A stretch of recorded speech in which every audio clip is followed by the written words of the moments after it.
You're doing the Thank you opening so first? much for joining us today on Let's Talk God, Jesus, and Faith today. I am Crystal Ruiz, and I am here again with Dr. Tom Slayton. Hey, everybody. Hey, Tom, we're going to talk about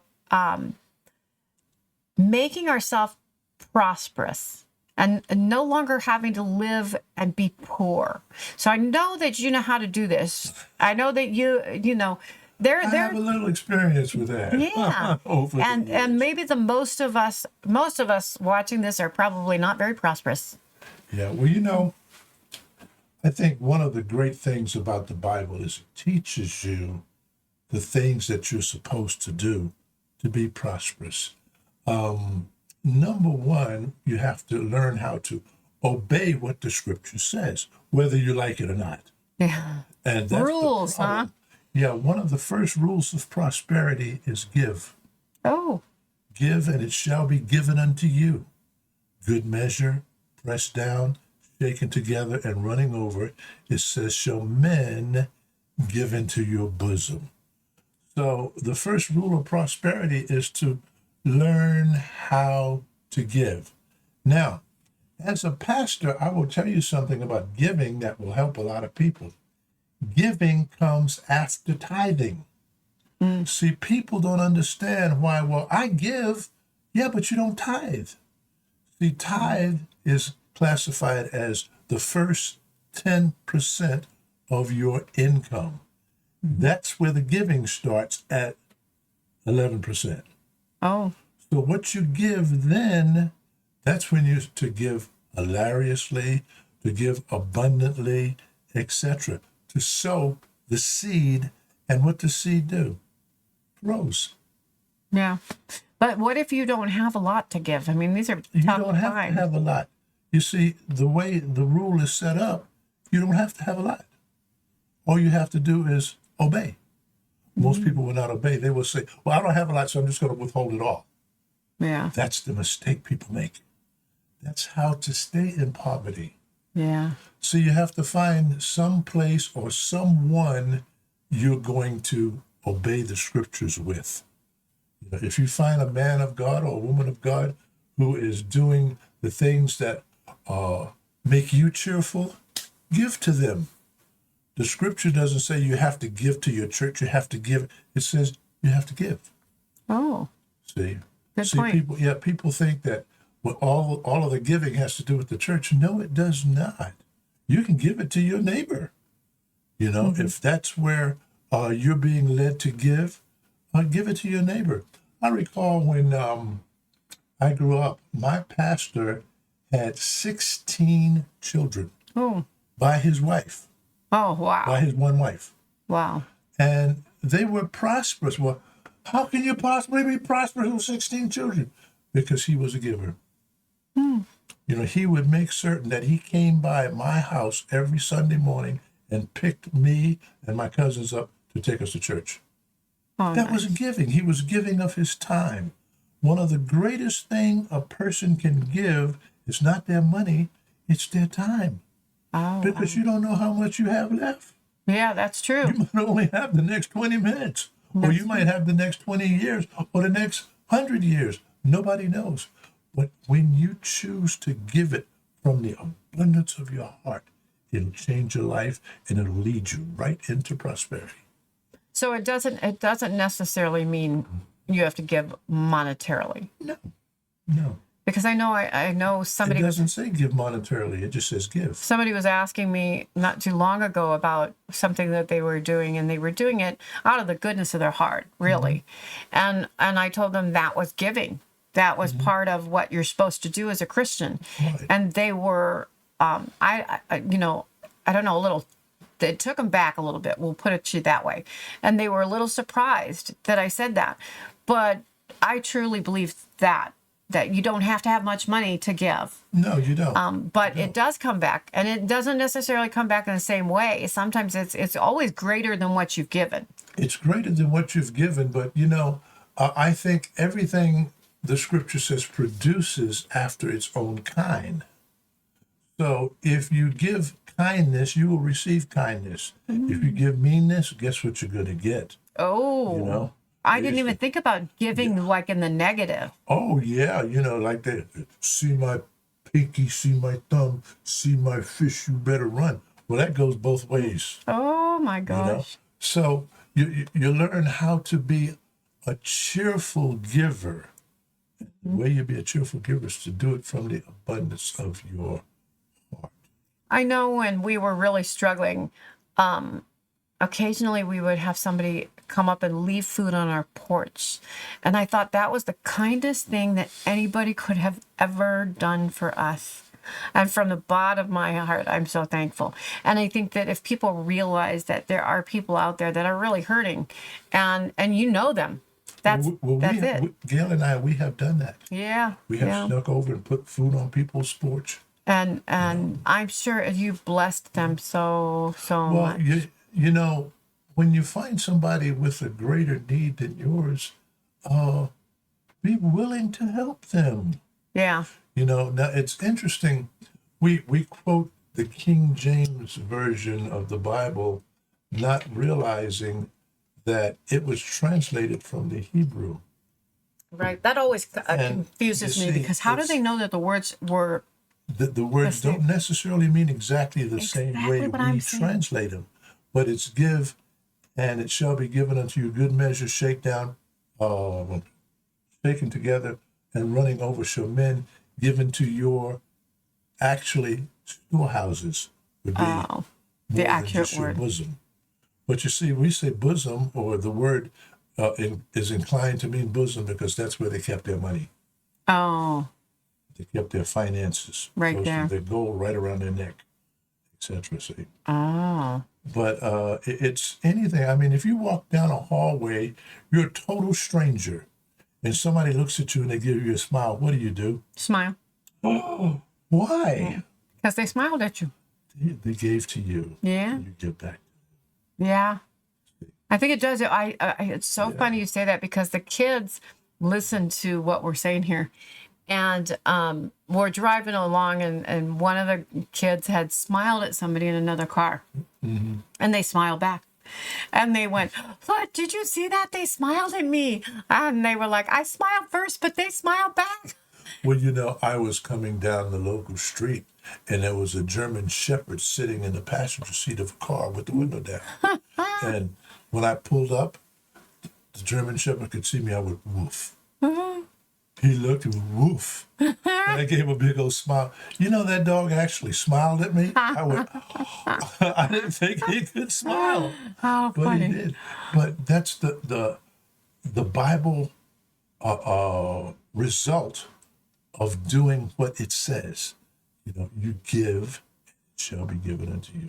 It's crazy because it does work, and Yeah. and it's more than it does work. It's like it's not like a it's a tool, but it's not a tool. It's something that when you give it, in delight and happiness, and you're really excited to give, that's the payoff. I mean, that itself is the payoff right there.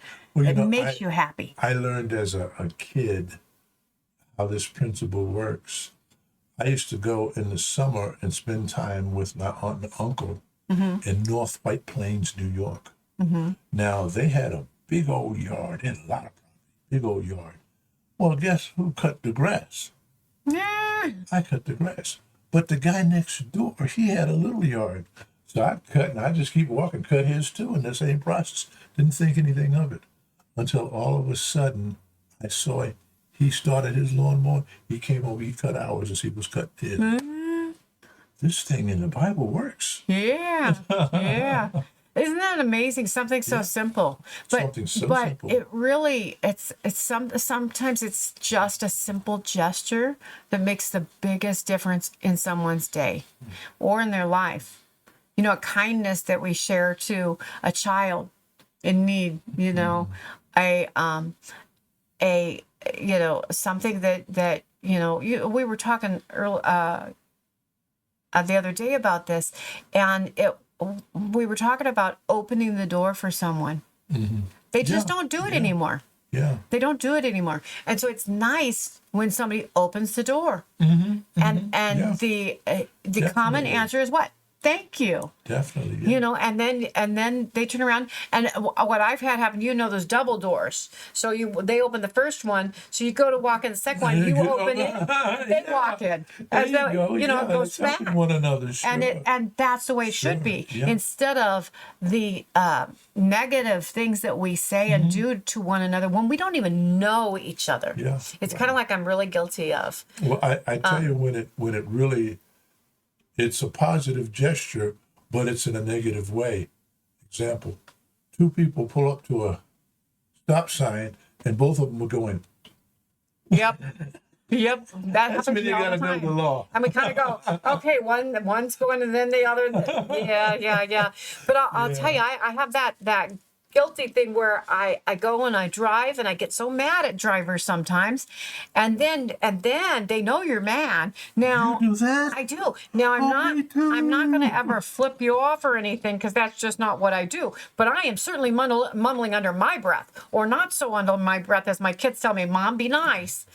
But it's interesting that you say that if you give negative, you're still giving. Yeah. And you really need to think about that, because it's what you're putting out in the world. Well, you know, God will put you in check too. You mentioned being negative when driving. I was very negative one time, and I was very angry with this woman who had cut me off. And I followed her and I followed her. I was so mad. I was wroth. I followed her for a mile down one of the main streets here in town, and a half mile down the other street, and she finally got stopped by the light. I took a deep breath. I reached over, unhooked my seatbelt, opened my door, stepped out, and just as my feet hit the ground, the Lord spoke to me. He says, "And what are you going to do now?" Oh. I said, "I'm going to get my car, turn the corner." Thank God you knew how to listen. I couldn't have not listened in this case. Now, I'll say this for clarity's sake. When I say the Lord spoke to me, this didn't come as a thought. It came as, to me, an audible voice that was a sound that I heard. However, it wasn't in my ears. It was in my being. All at once it hit, boom. It says, "What are you going to do?" And I mean, it was scary because I didn't wonder, did somebody say something? Yeah. I knew what had happened, and I knew where. And right away, I repented, You know, and I turned the corner. it's interesting you say that, because it reminds me when I broke my ankle. When I broke my ankle, I heard that snap. Yeah. Like it came through. It's not like I heard. I mean, I knew I heard it here, but it was, you could hear it through the Your whole body. being. Yeah. Yeah, it was the craziest thing. Right. And that's exactly what you just described. Yeah. It's crazy. I haven't thought about that in years, but Yeah, that's exactly what it was. And you could feel it or hear it through your body. Yeah. And so God spoke to you like that. That's He crazy. spoke to me, and I don't know, till this day, what would I have done if I had gone up to this woman? But now, if I had got shot, that would have probably been justified. I was sitting here, I'm only 5'2", and this big old man came and grabbed my door, and I shot him. Yeah. Well, what can they say? You had a gun in the car. I got a right to bear arms. Yeah. That's my Second Amendment right. Yeah. And I was Well, afraid. they- Yeah. Yeah, and I was afraid. And people with this Second Amendment thing, it's gotten stupid to where the average person thinks they can't even own a gun now because somebody's going to say something. Listen, you got a right to bear arms. You Yeah. got a right to own a gun. Yeah. And you should. Yeah. I mean, now it's different. It's different. It's not like it used to be. No, when we were kids, I mean, I grew up, and then we could put our like go to bed at night, and the windows in the bedrooms were wide open. Yeah. You know, the windows in the front room were wide open. It was putting the air through the house. now And we you were can- not, it was like a You weren't one afraid, level. yeah. It was like you were down to where I somebody know, could climb I in. know, yeah. And yet You weren't. nobody think about it. nobody climbed in somebody's windows. no. I mean, we weren't far from the prison, and they still didn't climb in the windows. No. You know, I remember we had this dog that would alert us if somebody was out on the grounds or something, because we had property. There was a lot of woods around us. It could have been a bear or something. He chased a man up a tree one time, and my dad went out hearing this ruckus, and he goes out there and he couldn't see anything. He couldn't. All of a sudden he hears this yelping from the top, and so my dad figured out, and well, he wasn't so sure it wasn't a prisoner, from a prison break. And finally, he figured out that the guy was just, he had broken down on the road and needed to call a tow truck and get a truck going. It's interesting. I know we're getting off of topic, but it's so different from how it used to be because people sincerely wanted to help. We wanted to give to another person. We wanted to help them up the stairs. We wanted to hold their package while they're doing this. We wanted to pull their wagon from the grocery store, and all kinds of things that would be classified as almost taboo now. We didn't mind telling somebody, "Oh, you look wonderful today." I remember telling the guy, "Man, those are the best shoes I've ever seen in my life, man. So good." Guy wound up giving me a pair. Oh, nice. And that wasn't my expectancy. I was just wanting to do right and be nice and let the nice come out rather than the mean come out. Anybody can be mean. Yeah, but it's interesting you said that because when you give, you should give without expectancy to receive something in return. Exactly. And that's true giving. Yeah. Yeah. That's a giving heart. Yes. I think. And it's something that, again, you make a decision to do. I make a decision to be a good person. I make a decision to be a loving person and a caring person. This last week, I was going down the street and I saw this lady. She was walking and suddenly she stopped. She was on a cane, elderly woman. And I drove on past and I thought, I got to check on her. So I made a U-turn down within the next 2 blocks, went back, and I pulled up, put my window down. I says, "Ma'am, are you okay?" She said, oh yeah, I just stopped to think." I go, "Okay." I said, "I thought you needed help, dear." And she said, "Was that you that turned around?" I said, "Yes, ma'am." She said, "Oh, thank you so much. People don't do things like that anymore." Isn't that sad? But yeah, I mean, here she was probably in her 90s, somebody has to help somebody. Right. Somebody has to give of themselves to even, I'd say that it's like stacking up cordwood. You keep doing good. Next thing you know, it's going to come back and you're going to need it. Well, I mean, remember when we were little, we used to chop wood, right? Yeah. And you chop enough wood for your family and the next family over.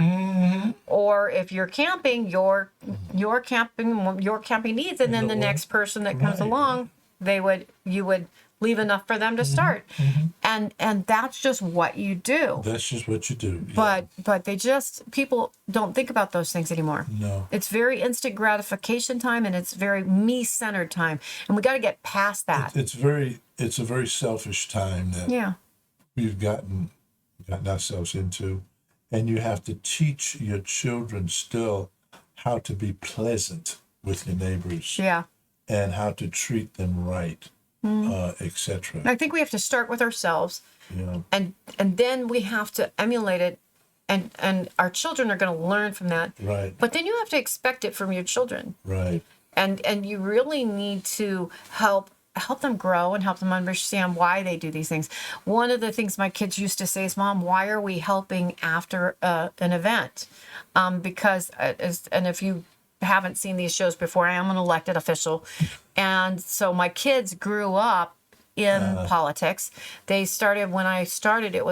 They were 1, 2, 3, and 4. Now they're what? 17, 16, 15, and 14. So they've grown up in politics. But after every event, and because I'm not a normal politician, after every event, we would go and help clean up. So the kids would pick up trash. We'd make sure that all the, everything was cleaned up before we left ourselves. And so we still do that. If the kids go to an event, they help pick up the trash around. And we As went a to. politician, you still I help do. clean up? Yes. Okay, you're gonna die here. And so we went to an event for Trump, and it was an event out at AJ. Where is that event? It was out at what city? He's shy. Coachella. So we went to Coachella, and there was thousands and thousands of people there. Wow. So it was very, very hot, and Coachella can get very hot, like 110, 115. It's like Hammer, It's really hot. Yeah. So they decided to give out bags of ice to people. Just take the whole bag. So my son grabbed one, and then we went in and we did our thing, and he ran and got bags for them, for the ice people who were not far from us. This one guy was helping another friend out who was doing the ice cart, and the guy was doing so well that his friend ended up working somewhere else, and he was stuck. Wow. So my son's running, and one of my daughters was running bags of ice to this guy. And in the meantime, we had people dropping from heat exhaustion. So we're all kind of treating each other and helping each other. But you just don't see it anymore. But this was what we were doing.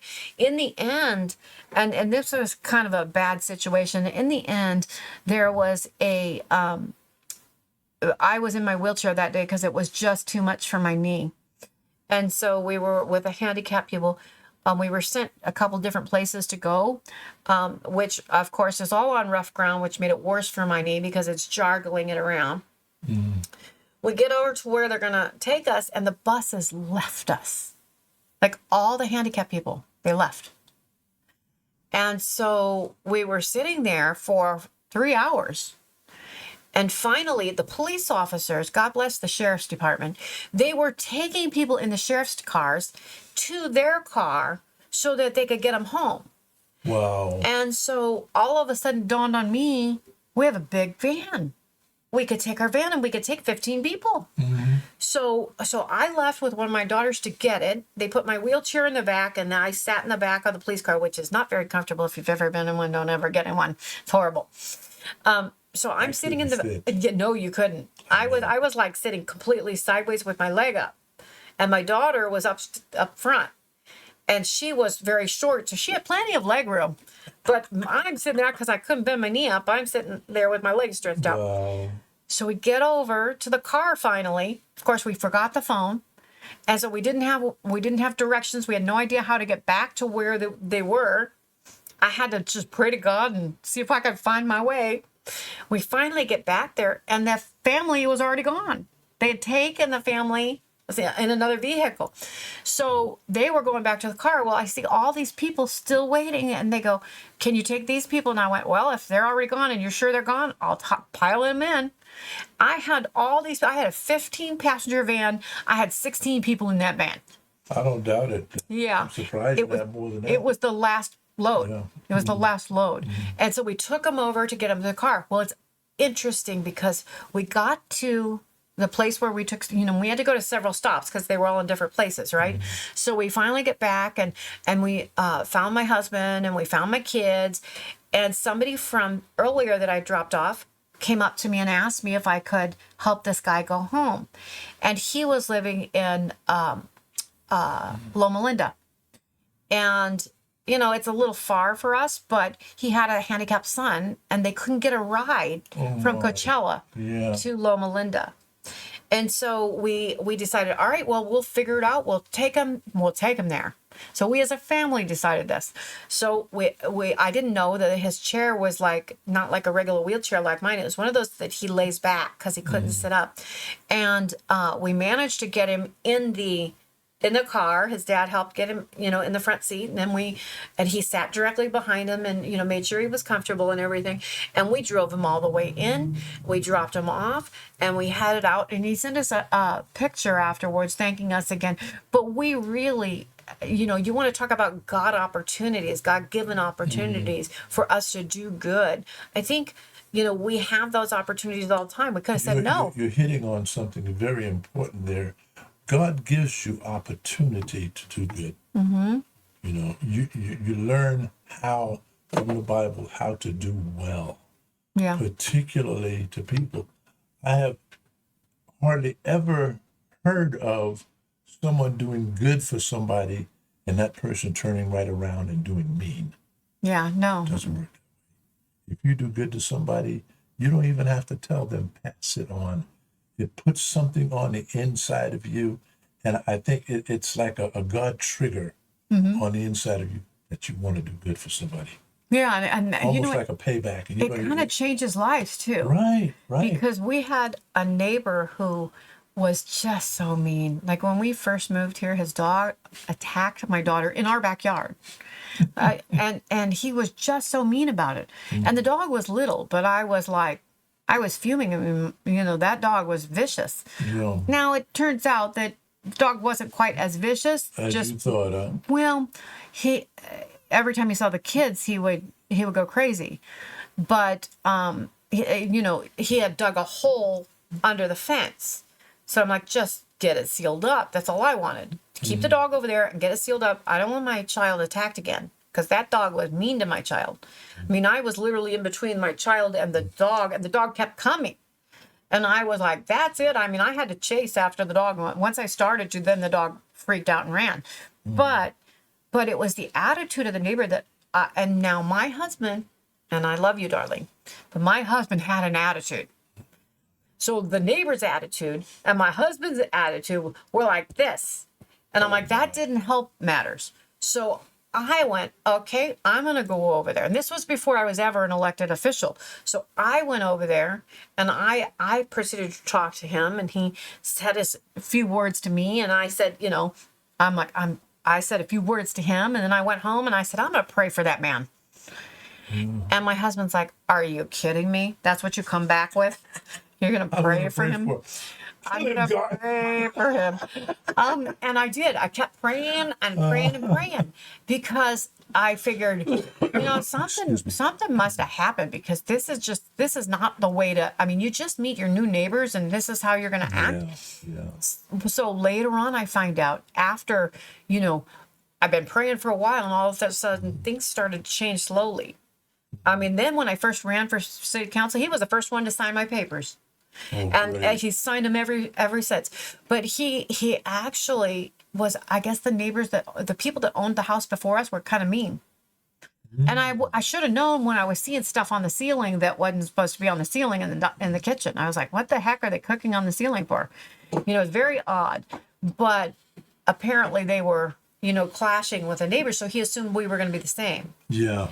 And so it wasn't. And so I changed the way I looked at him and the way I handled him because I was praying for him. It's the same way I told you, I've read that book, The Power of a Praying Wife. And I read it in silence the first time.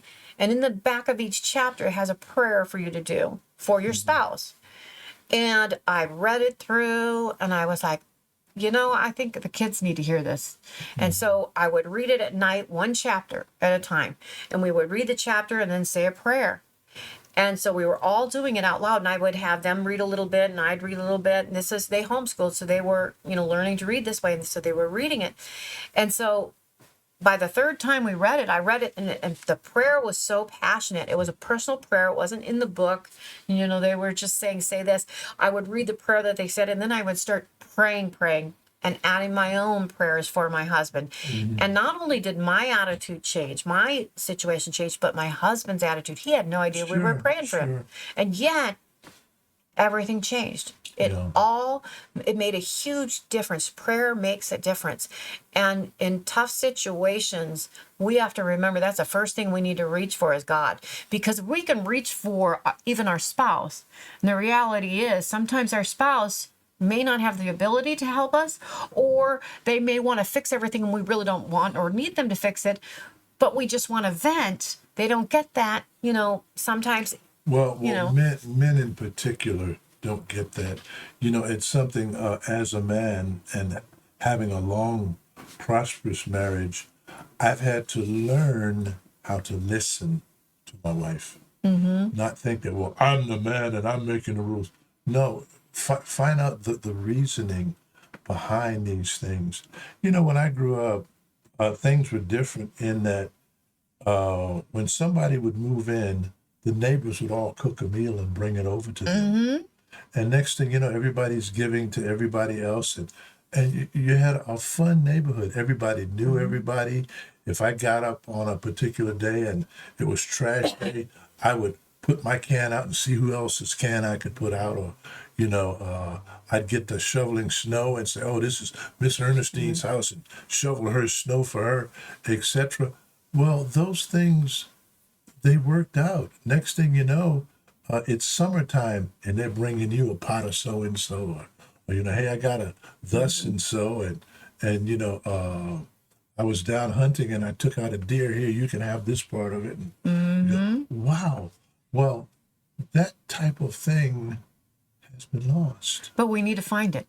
Yes. We need to find it again. Well, we find it, I think, by doing it. And that's it. Taking an action, right? I mean, look at. Do you know who your neighbors are? Average person doesn't. Yeah, I've met my neighbors. Yeah. I couldn't tell you their names. Most people don't know, and I'm guilty of this. I know my neighbor on this side of my house, that side of my house. I don't know the one down on the end because he just moved in. I don't know the one across the street. I did. All of them on here have been to church at one time. I don't think the guy next door has. But we have to. That's where we used to meet at, was church. Yeah, right. Right? You don't do that anymore. Yeah. But you can still have a good community just by smiling. Well, and you know what? Sometimes bake an extra batch of cookies and take them over to one of the neighbors and introduce yourself. Yeah. It's funny because my kids did it not too long ago, and they went over and they introduced themselves, and they just loved, oh, you're new to the neighborhood. Hi, we're over here, and my mom and I and my dad wanted to say hi, and they're at work, and and they were going on and on. They just loved it. And the neighbors thought it was the neighbors thought it was great. Sure. And so we did it for the first neighbor on the corner when they moved, and then a couple houses down, then they moved, and then across the street, and we've taken stuff over to our next door neighbors, both sides, so we do know them, but we don't know them like when we were kids. When we were kids, you would play with each other in the streets, and you would run around the neighborhoods. It was safe. You could go anywhere. You take your bikes and go anywhere. Nowadays, you don't even dare go down the street to the park. But it's all attitude too. I saw something years ago. It was a war movie, and in this movie, no, it wasn't a movie. It was a clip of World War II, and they had gone in, and they found this woman. She was sleeping in her bed in a bombed-out house, and they were still dropping bombs and everything. And they said, how could you sleep? She says, well, it doesn't make any difference if I go to sleep. Sleep in my bed. Well, what if they drop a bomb? She said, I'll never know it. That's true. So never know it. I'll get me some sleep. Yeah. Oh, what if they drop? Who cares? Well, the same thing comes to when you start learning how to give out of your heart. Just give out of be giving out of the goodness, rather than trying to find fault and find meanness. Things change. Well, and that's it changes us. Yes. And that's where it starts. And we see that change. It's not like boom, there's an explosion and there's a change. No. It's gradual. And all of a sudden you're feeling better. All of a sudden you're smiling more. It changes your expectors. Yeah. I expect good to come out of people rather than bad to come out of people. And that makes all the difference in the world. Yes, it does. That makes all the difference, because when you expect the negative, you get the negative. Yeah. And even if it's not this person over here that's negative, this person over here has decided to rob the place, and guess what? You're going to be the first one under the gun. We're right back at the beginning then. Given it shall be given unto you. Huh? Right. And so we really need to go and expect God to do that. Expect Him to give. That's His we're nature. giving, and He's giving. That's His nature. And if we're doing it for the right reasons, good things are going to come. Now, one of the things that we always say is that good things. Oh, what is it? Now I've lost it. It's good things come to those who wait. Yeah. No. It's about giving. Shoot. It'll come to me in a minute. You know how it is. I'm a blonde. What can I say? No, nothing to It's do with being blind. don't tell me it's age. Don't tell me it's age. I ain't saying nothing about age. That's not a good thing to say to a woman. No, I'm not going to say that. Especially since yes, I'm what smarter. that you've learned. We were talking about a jack and not needing it for your car, but for your wrinkles. And well, we won't even go there. You can watch the last episode or one of the other episodes that has it in there. But the true art of giving, it's giving, out of the goodness of your heart and not because you have to. Well, I think the scripture explains it this way. We're created in the image of God. All we have to do is choose to act like him rather than act like the devil. Right. Anybody can act like the devil. Well, and the devil is sneaky. He is sneaky because, you watch these movies and you expect him to have the horns and you expect him to be real No. evil and, he's coming to murder you and all of this. But that's not how he gets you. Well, isn't there some movie years ago called The Devil Wears Prada? Yeah, I've never seen it. I've never seen it either. I've never seen it because I thought, okay. That's an No, odd title. you're dressed up, you're good looking, and got all of the right stuff, and you're mean as a snake. Yeah. Yeah, how can that have happened? Because you think, well, money will make you happy, but money's not. And money don't make you No, happy. it makes it easier to live sometimes, Yeah. but it doesn't make you happy. No. I would rather Don't be bring someone happiness. who's striving for, striving to. I don't want to say striving. I'm going to say waiting for my bank account to overflow because I know it's coming, right? Mm-hmm. But because I know it's overcome, that doesn't mean that I stop giving. Like I still have to give from the bottom of my heart. I still should be doing good things from the bottom of my heart. Even though I know that God's going to give, I'm giving them not because I have to, but because I want to. Yeah. That's know? out of the goodness of your heart. And I think it's important for people to understand that. We need to change our attitudes. We need to be able to, okay, one of the things that bothers me nowadays is that we're so instant gratification. Like everybody wants instant gratification. You send that, and I don't even know what they call it anymore, but you send out a tweet or on X, whatever they call it for on X now, but it goes out to the world, and if it's a mean tweet or a happy tweet or whatever, you it's bite-sized bits, and it goes out, and instantly you see it, and that's it. It's like all over the world in an instant, right? Where you used to have to write a letter, right? And then you go down and you get a stamp, and then you mail it, and you go to the post office and mail it. And then like 6 days later, they would receive it on the other side of the world. And then you would eventually get something back. Over the course of a month or two, you'd get a letter back. Now it's instantly. I can sit, but those words can hurt. And so what comes out of your mouth in those instances, you need to be aware that whatever you put out could come back to you. Well, the Bible says out of the abundance of the heart, the mouth speaks. So it means you have to change your heart. Right. And how do you do that? As a Christian, how do you tell someone how to do it? Well, what you have to do is learn how to read those little Bible stories, or think about those little Bible stories, or read the letters to the church where Paul explains and oftentimes how to do good. See? And make that a part of your being rather than just what comes to mind. Did Paul struggle with that at all, do you think? Every man in the Bible struggled with it. Really? Everybody in the Bible struggled with it, yeah. The guy I like the most is Peter. Uh-huh. This business about Peter was so angry he cut off a guy's ear. That seems so almost innocent. But the problem is people don't get a vision of how that happened. They think he took a sword and cut off his ear. No, he was swinging for the guy's head, and the guy went like this, and twing, caught the ear. See? Well, Peter had to repent of that anger that was caught up in him. And you only get rid of anger deliberately by doing good, by making a choice of doing good. Oh, that's good. That's how goodness comes out of you. That's good. To make a choice. You make a choice to do good. How can I do good? What good can I do today?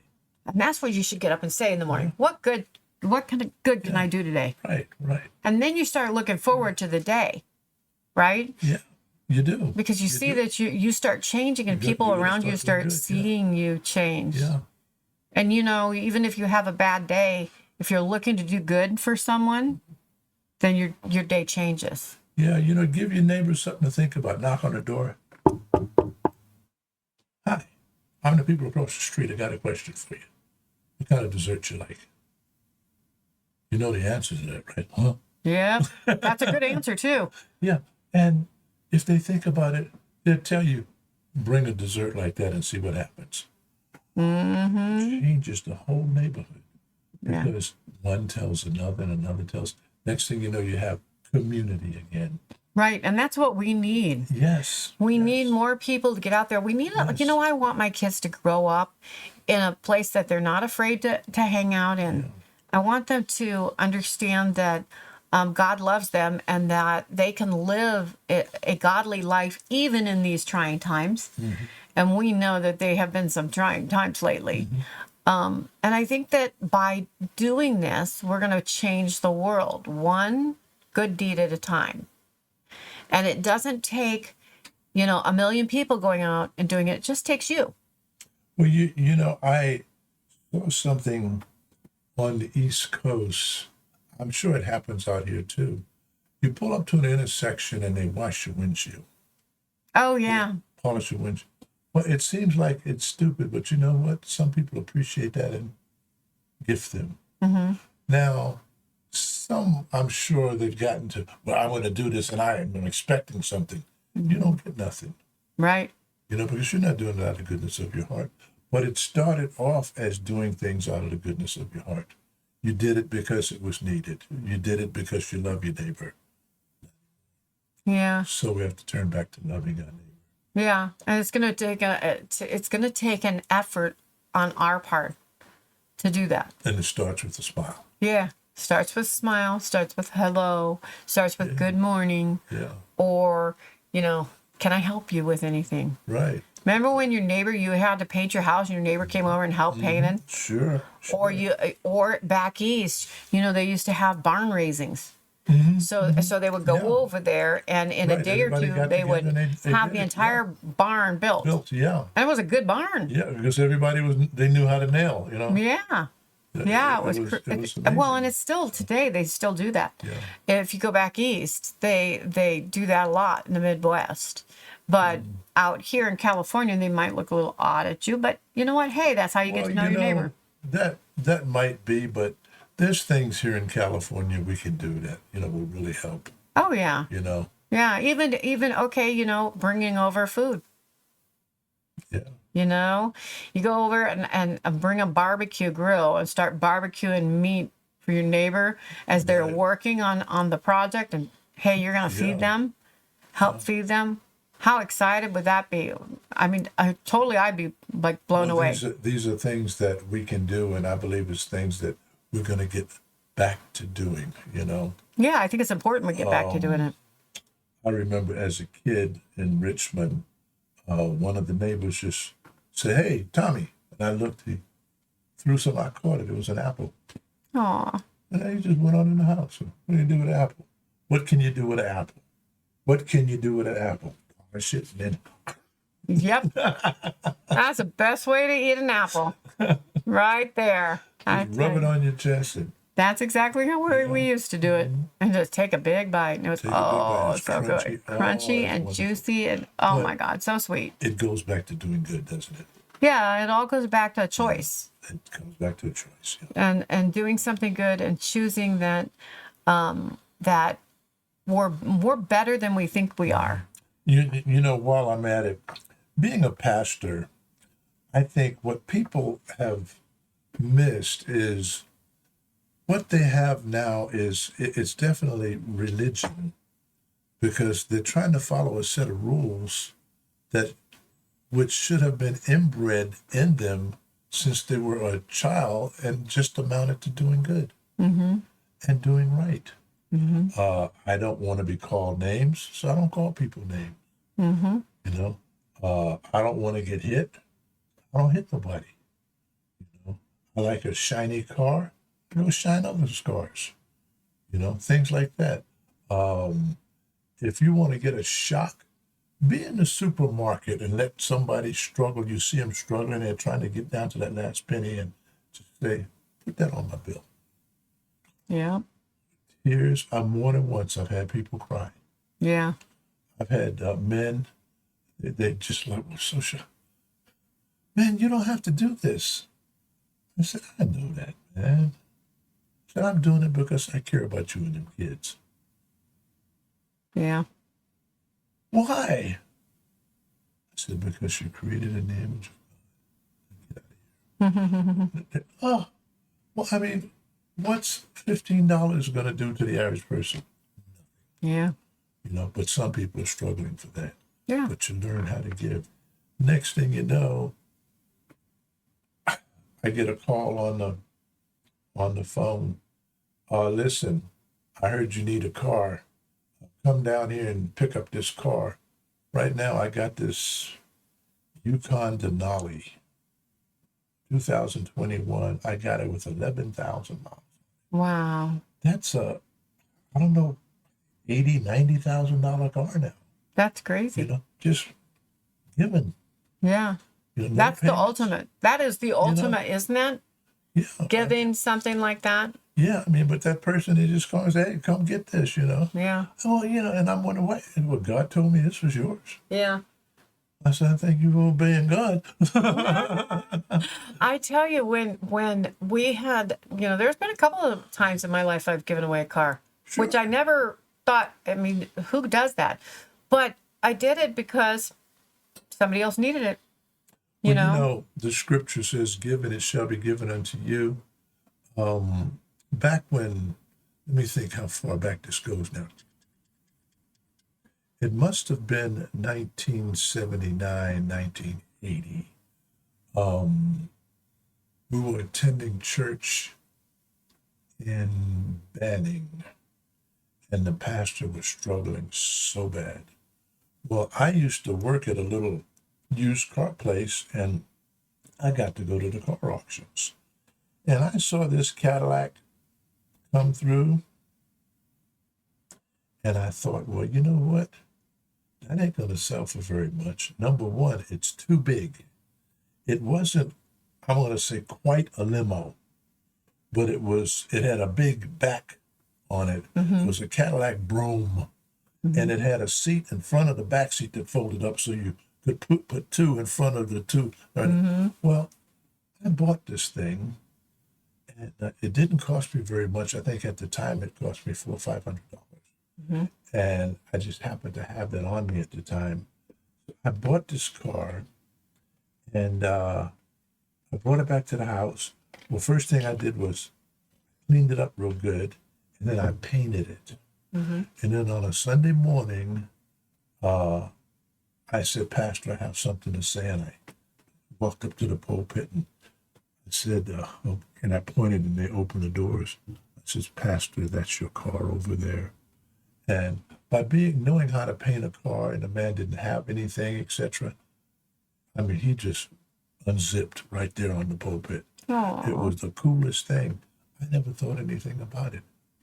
Next thing I know, 25 years later, I get the call, come get this car, just when I needed it.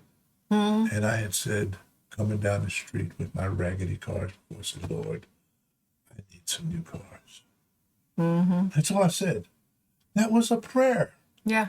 But it's not like, oh, Father in heaven. I said, Lord, I'm communicating with him. Lord, I need some new cars.